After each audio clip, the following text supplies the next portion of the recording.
don't nobody want to go to jail in New Orleans, because the last place you want to end up when you come to our city is in OPP, you heard me?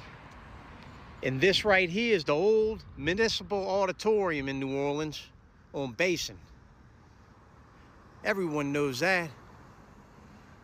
But what most people don't know is that's the old site of the second Orleans Parish prison, the one that was built up like a castle.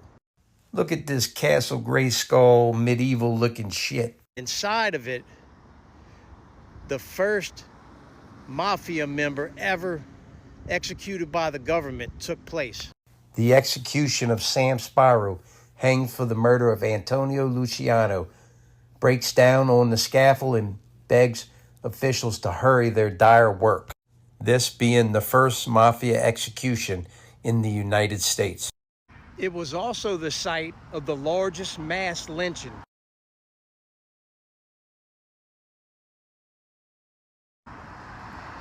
In 1891, after the 1890 assassination of popular police chief David Hennessy, whom after being shot, chased his assailants down the street, then lingered on in a state of delirium before expiring finally at Charity Hospital. A dragnet happened with some Italians getting locked up just for being Italian. And I think it was like 32 of them got locked up in what we'll call the dungeon, with a very small percentage of that being actual co-conspirators with Joseph Machida, leader of the political group, the Innocente, and millionaire Charlie Matranga, a powerful Sicilian criminal that would survive the lynching by hiding under his mattress in his cell. After all the smoke and dust cleared, he would eventually take over the New Orleans crime family as its first modern boss. Only 8 of them ever going to trial on that charge. Millionaire Charlie Matranga, one of the main co-conspirators, being one of them, and all of them being found not guilty that were tried. It caused such a public uproar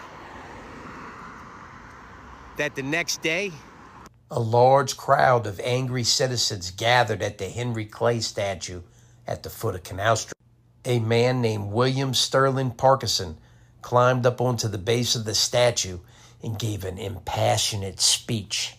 When he suggested at the end of his speech they march on the parish prison, the crowd lurched forward. Upwards of 7,000 to 8,000 angry citizens showed up at the jail, kicked the doors off the castle, and a hit squad went in there and lynched 11 of the 13, I think, or so that were in there. They brutalized them in every way you can imagine. Some of them being drug outside alive and hung from the light poles to appease the vigilante crowd outside that was demanding blood. And the leaders of the lynch mob in the years after the mass lynching all became mayors and politicians for the most part, because they were like heroes to the general public. And the news coverage in the newspaper from those days in the aftermath were all like largely congratulatory.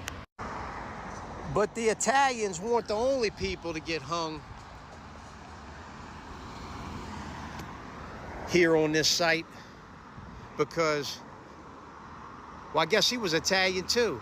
The first Mafia execution by the government happened within the Orleans Parish prison. That of Sam Spiro. Who is Sam Spiro? In 1902, New Orleans, the Luciano brothers fought a battle to the death with an organization that Sam Spiro was a member of.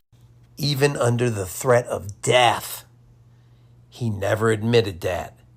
But that was why he was part of the Macaroni Wars and was executed for the murder of the last surviving Luciano brother. A hit he achieved by befriending the guy and tricking him to his death. This is the reason that on Antonio Luciano's tombstone, it is forever inscribed in Italian, victim of betrayal. These brutal details are exactly why the cops wanted a confession from Sam, but he kept his mouth shut. They were scared that the Mafia was going to sneak in poison for him so he could kill himself and cheat the executioner. There was also rumors that they had Mafia sharpshooters out here that were going to shoot into his cell window. Because it kind of lined up where it was possible, they moved him right at the last second. The newspaper tells the whole story from that day. It's both beautiful, tragic, and horrifying, because it tells the story of the mass that the priest had for him with his family and 2 sons right before the execution happened. And he kisses his babies goodbye with the scene, them painting of it through words, literally made me cry. If you want to pause this and read it, it's a good read. It talks about how Sam gathered his 2 children up in his arms and kissed them fiercely until they cried, and how he said goodbye to his wife. Then they took Sam up on the gallows in the yard of the parish prison, put the noose around his neck. He screams with all his might, "Let me die like a man," and starts jumping up and down on the trap door of the gallows underneath his feet, trying to get it to break while the cops are standing on it with him. The officers quickly jumped off the hatch, and the executioner dropped him right on his neck, compound fracturing it and separating his spinal cord. But one thing they made very clear was that Sparrow never gave up the fellow members of the Sicilian organization that he belonged to. He didn't spill the secrets.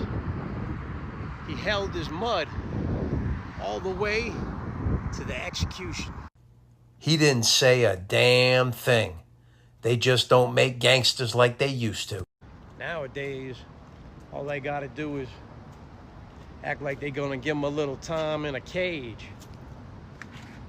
and they'll tell on their mama.